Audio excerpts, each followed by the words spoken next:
Hello everyone, in the spotlight today is Dianna Cohen, co-founder and CEO of Plastic Pollution Coalition. She is a passionate advocate for a plastic-free world. PPC is a growing global alliance of 650 organizations, businesses, and notable thought leaders working towards a world free of plastic pollution and its toxic impact on humans, the oceans, animals, and our environment. Dianna, welcome. Thank you. Καλώς ήρθες. Thank you. I'm going to throw some Greek at you. I know you have Greek roots from Kefalonia. That's right, I do. Tell us a little bit about your background. Where were you born and raised, and how did you get involved with this initiative? I was born and raised in Hollywood, California, and of grandparents who are Greek and Russian. My grandfather was born in Kefalonia. I didn't know him. He passed away when my mom was a teenager. And sadly, in turn, my mom also passed away when I was a teenager. But life brings you full circle, and she died of breast cancer, which was estrogen receptive. And we now know that the chemicals that are used to make plastic and plastic packaging have been identified as endocrine disruptors, so they function like synthetic estrogen in our bodies. It's a longer story than that, yes, but anyway, is. Yeah. I mean, the public is now really becoming more aware, and they're more alert towards all of these things. And our environment, unfortunately, has a lot of toxins that are affecting us. Our health is in grave danger these days, and I'm very happy that you are, taking up this initiative, and you're doing wonderful things with your organization. Tell us how we can help make a plastic-free world. How can we save this planet from plastic? Well, it's interesting because I didn't know anything about this, by the way, when I got started, and my background is as a visual artist. So I studied biology in university, and then I studied art. And as an artist, I began to make work out of plastic bags that I cut up and sewed back together. I was making 2- and 3-dimensional pieces. And some of the work I was doing after about the first 8 years started to break down and fissure, just some of the bags, not all of them, but a few of them. And I got really excited, and I thought it meant that the plastic was ephemeral and organic, like us, like our bodies, like flowers. And so I started, I started exploring that and realized that that wasn't the case. And at the same time, I grew up in Los Angeles, so I spent a lot of time swimming in the Pacific Ocean. And I consider myself an eternally aspiring longboarder. I'm a certified diver, and body surfing, and just in the water a lot, swimming. And I kept seeing more and more and more plastic just over the course of my lifetime, and really not just in the Pacific Ocean, but also in the Mediterranean. So seeing more and more plastic, and every time I would see it, I'd pick it up, I'd tie it to my bikini, I'd bring it out, I'd look for a garbage or waste basket to put it in, and I thought, there, I'm doing something good for the environment, this is great. But what's happened is that just over the course of my life, there's so much now that I began to have that feeling, of overwhelm, like I cannot clean this up. We cannot clean this up. And so in conjunction with my art... Are we cleaning it up? That's another question. Yeah. So in conjunction with my artwork that I was making, I realized that I could use my art to start talking about this issue and highlighting it. And in 2008, 2009, I had been hearing about some island of garbage, the island of plastic trash that was out in the Pacific Ocean that had been named the Great Pacific Garbage Patch. And so my initial response to that was, let's go out and clean this thing up, which I think when you find out that there's a lot of plastic in the ocean or a lot of plastic in the environment, everyone's initial response is we need to clean this up. Right. So I created a proposal, I started to go down that path, I put together a board of advisors, and this was coming at it as an artist. This was an art project for me, but I thought I could help raise awareness about what was happening. And in that process, I came to realize, no, wait a second. It's not about cleaning it up. It's about source reduction. It's about what would we use instead if we weren't using so much single-use and disposable plastic? So I began to explore that avenue. And that's what really led me to co-founding Plastic Pollution Coalition, which I took over running about 3 years ago. And what we've been able to do as a global coalition is create messaging for people all the way from what you can teach your kids to what you can do personally for yourself with your family at home, to how you can implement this in your school, in business, and then also engaging with businesses and in policy so that we can bring about change. And we need to work on systems change. We need to look at full production line of things. And I think it's really important just to clarify, I'm not anti-plastic. I think plastic's a really amazing, valuable material. But I find that when we design things that are meant for intended obsolescence, so a very short lifespan, 5 minutes or less, 1 hour or less, we are using a valuable material in an incredibly irresponsible way. And that's coming back to bite us on the butt. So, yeah, I mean, that's what you really see in all island archipelagos, in coastal communities, and any place that you're not seeing it, somebody's cleaning it up. Wow. So I'd like to take a break here and let's show one of your videos that you just produced with Jeff Bridges. Okay. Take a look, guys, and we'll be right back. Open your eyes. When did we become a plastic society? We got plastic bags, plastic water bottles, plastic straws, plastic cups, plastic wrap, plastic utensils, and plastic to-go containers. Plastic is a substance the earth cannot digest, and every bit of plastic that has ever been created still exists. Every day in the United States, we throw out almost 88,000 tons of plastic. Now, what happens to plastic after you use it? Well, most of it goes into landfills. A portion gets into the water course and eventually ends up in the oceans. Recycling is not a sustainable solution. It's actually called downcycling because plastic never goes away. Consumption of disposable plastics has spiraled out of control. What is the number one thing plastic is made out of? Well, every year we use 17 million barrels of oil to make plastic water bottles. This is enough to fuel 1 million cars every year. Plastic pieces on the ocean's surface now outnumber sea life 6 to 1. Plastic makes up almost 90% of all trash floating on the ocean's surface, 46,000 pieces of plastic per square mile. What effect does plastic have on human health? Plastic chemicals like BPA are absorbed by the body. Studies show that they alter hormones and disrupt the endocrine system. By refusing disposable plastic, you can improve the health of the ocean and the environment around us, including human health and animal health. Since 2009, Plastic Pollution Coalition has been building a global alliance to combat single-use disposable plastic. Our membership includes individuals, organizations, NGOs, businesses, campuses, and policymakers. We share resources, tools, and messaging with our coalition to develop a broad-based strategy to tackle the issue head-on. We're working with universities, businesses, festivals, musicians, and more to create replicable and sustainable approaches to eliminating single-use disposable plastic. Plastic pollution is a global problem that humans alone have caused. We can do something about it. Please join our coalition. For more information, visit www.plasticpollutioncoalition.org. Remember, bring reusable items with you, like a water bottle, a cup, a bag, utensils. Refuse plastic when it's offered. And remember to say, "No straw, please." Only purchase items in sustainable packaging, like glass and wax paper. Wow, amazing message. And I mean, come on, Jeff Bridges, he's talking, and we all need to listen to what you guys are saying. You know, guys, the information is all there. I just want to summarize a little bit. about the poisons in our food chain, what it's doing to our health. Please be aware, because we are all affected, and there's hospitals popping up everywhere because everyone is sick.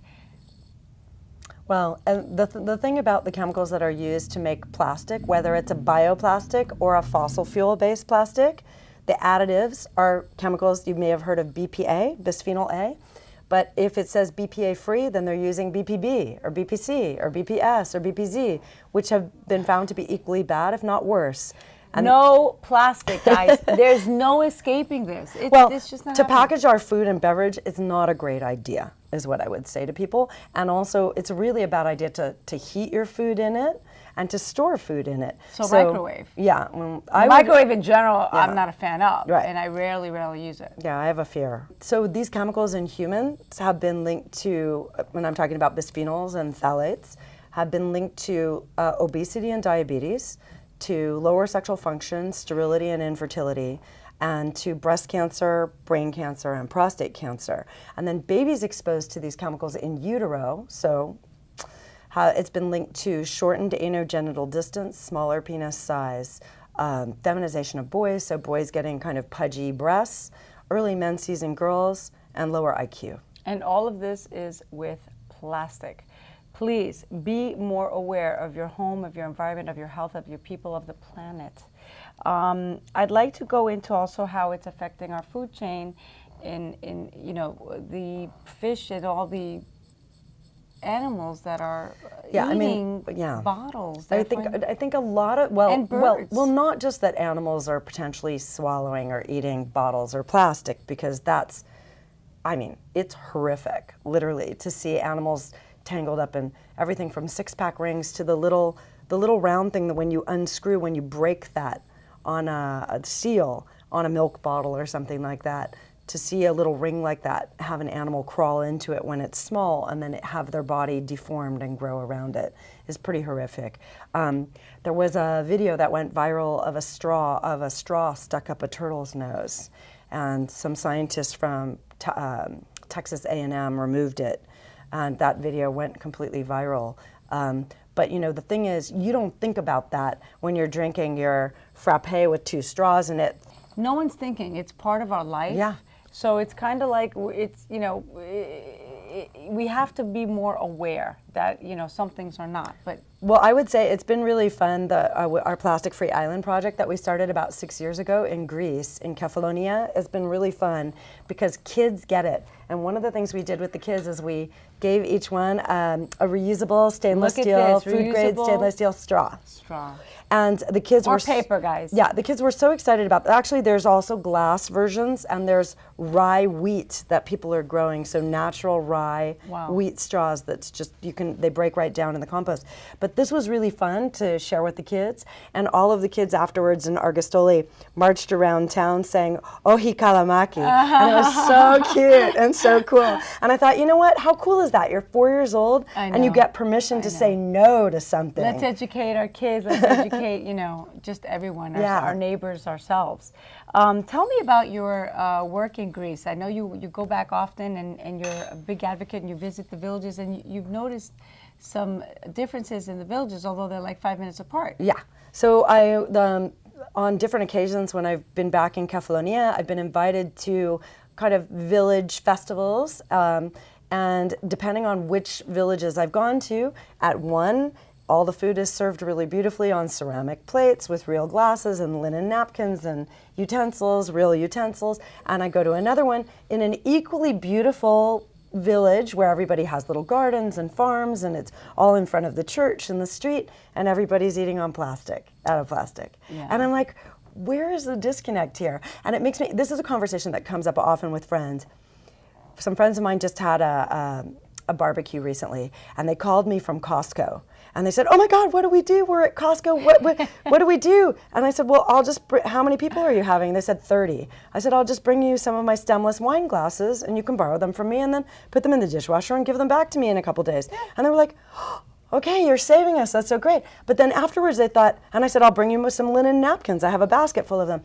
And then they said, "Well, that was so great. That was so easy to do. Why didn't we think of that?" And I said, "Well, here's the thing. What are we all doing? Saving our grandmother's porcelain set of dishes or saving things. What are we saving them for? Are we saving them for one day? Are we saving them to pass them down to children we have or haven't had yet? I mean, what is it that we're saving this stuff for? We should be using it right now because it's better for our health. It creates no waste. Yes. And it's more beautiful and more not killing aesthetically. animals, killing any. No, it's beautiful. It's just beautiful. Absolutely. So Wow. I'm kind of old school. I love it. That's the Greek side of you, right? Right. Rethink plastic, everyone. It is harmful to your health and to the earth and to each other. Okay. Let's talk a little bit more about some of the things that you guys are doing. What are you going to suggest to our audience? So let's give them a quick, rundown of what you suggest instead of plastic. So some easy things you can do. Easy stuff, guys. Right. So take these tips down. So these are easy things that you can do. If you are in the habit of grabbing a coffee to go every day on your way to work or while you're at work, you can invest in a reusable cup or bring a mug from home and develop a relationship, if you don't have one already, which I'm sure you do, with your local diner or coffee shop that you go to, and say, I'd really like to get my coffee in my own cup. Would that be possible? I have this conversation a lot. I use it when I'm traveling. I use it in airports. I use it on airplanes. I use it on boats, on ferries. It's fun. It's fun to engage in conversations with people. So that's a no-brainer, in my opinion, to invest in a reusable cup. That's one. Two, if you are a person who really needs to carry water with you, and we've all become kind of habituated towards... And we're supposed to drink a lot of it. We're supposed to drink a lot of it and to carry it with us. Although I think some of that may have been sold to us through advertising. Of course. But as always. Yeah. But if you're in the habit of carrying your own reusable your own bottle, instead, of course, again, invest in a reusable bottle. I recommend stainless steel, but some people prefer glass. You can invest in a glass bottle. When I forget my bottle or I lose it, I'll buy a drink in glass, like the iced teas that we just got, and then you can reuse that glass bottle and refill it. It took us like 10 minutes, to find, something to drink in glass, which is pretty sad. Yeah, well. Because everything was in glass. Yeah, no, everything was in plastic. Well, yeah. before plastic. Before, I know. It's not that long ago. You gotta go back. It's in our lifetime. So, and the nice thing about glass, when you think about it, is that you could just, if you do it at a more localized level, you can just sterilize it and refill it. So remember, not that long ago, everyone would just go with their wine bottles and their bottles back to the local place, fill them up with wine. That's true. Yeah, and so there's something really great about that. Yeah, and yes, it's like just, I also feel like it's like a loyalty program. Right. You have this relationship with the people who are making your wine, making your olive oil, making the different things that you use. Or you invest in a big container and then you refill it. That's what I do in glass at home for my olive oil. So glass, guys, not aluminum. Not aluminum. This is food grade steel. Food grade steel. Or glass. Food grade steel or glass. And then also for storing food, I began to collect, and now I see them at a lot of places like Bed Bath & Beyond and different kinds of shops, glass containers to store food in. So instead of using plastic containers or like a Tupperware or Glad container, and making an investment in reusable glass containers. If you don't want to buy new stuff, they're easy to travel around with and put in your bag with food, but unfortunately, unless there is no plastic. Well, when I'm traveling, I use stainless steel container instead, especially ones where you can lock down the top. It's kind of like Indian tiffins or containers. Have you ever seen those? Yes, but is the top plastic? No, the top on those is steel. Steel, okay. Yeah, but for the glass ones, you can either get glass ones that have kind of a rubber or a plastic top, or you can get glass with a glass that sits on top, which is not sealed as tightly unless you get a weck jar or some kind of question. jam jar. You're in a dilemma. You got to go, and you need to put food somewhere, and you have aluminum foil. I know you don't have it in your home, or plastic, but let's say you have a choice. What would be better? You mean if I'm put something from food from home? Storage to put in I would highly recommend investing in one thing, like a steel container that locks down that you can bring, like a lunchbox, and you just use it every day. That I think would be the easiest. But if you're on the go and you run into a place and you're trying to decide what to get, I always just look around me first, see what the options are, and then I usually say, I get a burrito or a sandwich or something, and I ask them to wrap it in paper for me. I see, paper. I also, paper. Yeah, I also carry my own bamboo utensil set Oh in my my God, purse. I'm sorry, okay. I left it in the I other love room where I would that. show you. They're really cute. So bamboo utensils, it's got a fork, knife, and a spoon, and chopsticks, and then it's got just enough room to slide 2 steel straws in. So I carry that with me. So I'm a little bit like an This is the new way. Yeah, it's the urban backpacker. Yes, I love it. So it's a little bit like I'm camping all the time. So I have those and I carry them with me and I use them all the time and they're fantastic. Another Cooking thing, and serving. Let's talk about that. No, What no, are the but, essential? Oh, I'm sorry. Okay, go no, ahead. another thing I was going to say that's a really simple, just zero, plastic-free 1.0. Bring a reusable bag with you. Invest in a reusable canvas bag or a little fold-up one. Going to the supermarket when shopping, yeah. Get those But canvas bags. anytime. If you carry a little fold-up one with you in your purse or your backpack or your pocket, you've always got it. And then you always have a bag. If your wife says, run out and grab me some milk, you can grab the milk and you can put it in that bag. Exactly. Yeah, sorry. No, you're fine. Yeah. Cooking. A lot of controversy on how we're cooking and what we're using to cook. That also affects our health. You want to enlighten us a little bit about that? Well, so for me at home, I try to bake things just on steel or in steel pots. I don't use any Teflon anymore. I got rid of all of my Teflon. I had a friend who accidentally killed her birds. She accidentally left a low flame under a Teflon pan and it created a kind of white smoke in the air and she aired out her whole place and the next morning her cockatiel and her parrot were dead in their cages. Imagine what's happening. So I won't use Teflon anymore. These toxins are going into our food on Teflon. Yeah, and there are also a bunch of lawsuits against Teflon, the company that ends Teflon. Guys, educate yourselves. But you can also use glass and ceramic. So if you're baking dishes and Pyrex and things like that, you can use all of those. What are your thoughts on the green pans? I don't know what the green pans are. Oh, they say that they're ceramic based. I think that some of the ceramic based ones are probably fine. I don't use them, so I don't know enough about them. I used to use them in antiquity. Yeah, I used to use, I do use ceramic kind of baking dishes or cassolettes or cazuelos, I do use those. So I like ceramic, glass, and steel.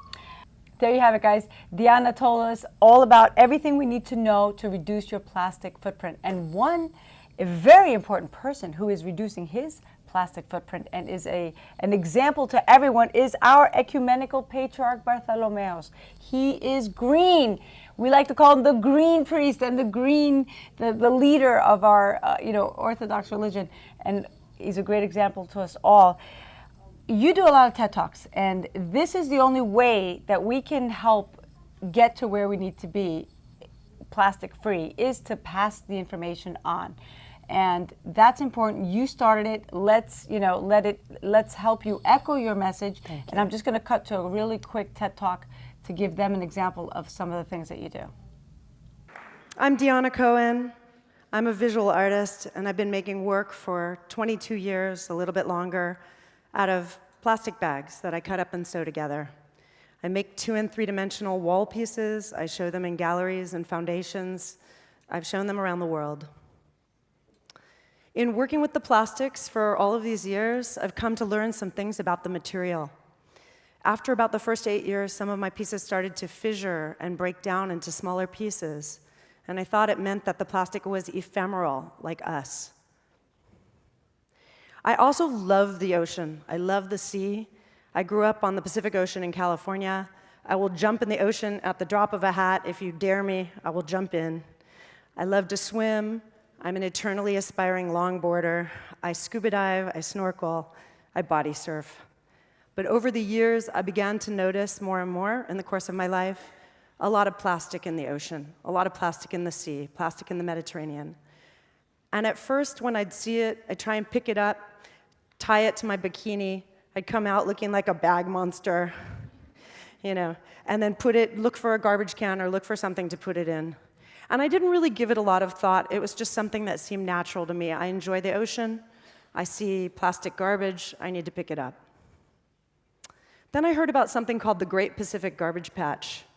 I heard that there was this situation that was happening, people were describing it as if it was an island full of garbage out in the middle of the Pacific Ocean. And my first reaction to that was that we need to go out and clean this up. This is across the street here in Thessaloniki.